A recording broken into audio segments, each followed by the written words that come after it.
Ko'pincha biz andishani ichimizga yutamiz, andisha deb. Aytishimiz kerak bo'lgan so'zlarni ifoda qilishni bilmaymiz.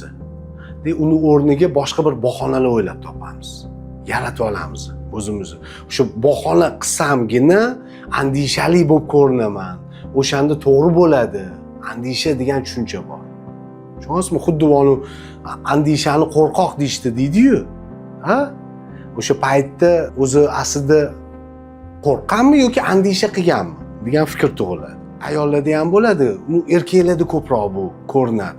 Andishani tegi o'zi ko'pincha o'sha hissiyot yotibdi, lekin u hissiyotni ko'p erkaklar tushuntirib bera olmaydi. Ayollar ko'p harakat qiladi, o'sha yig'lab, baqir-chaqir qilib, egoli qilib, bir narsa qilib ichki hissiyotini namoyish qilib bera oladi.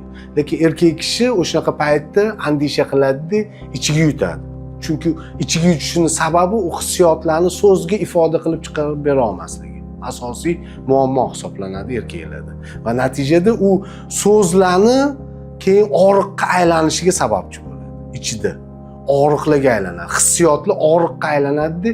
Og'riqlarni keyin doktor yuraverishadi. Endokrinologga boradi, nevropatologga boradi, kardiologga boradi. Tushunasizmi? Shundan qidirishadi. Yoki suyagim og'riyapti deydi. Tushunasizmi? Doktorlarga bor. Lekin o'zi aslida bu ichiga tarqab ketgan og'riqli hissiyotlar bo'lishi mumkin. So'zga ifoda qilib chiqarilmagan. Shundan kelib chiqadi ko'pincha andishani paydo bo'lishi.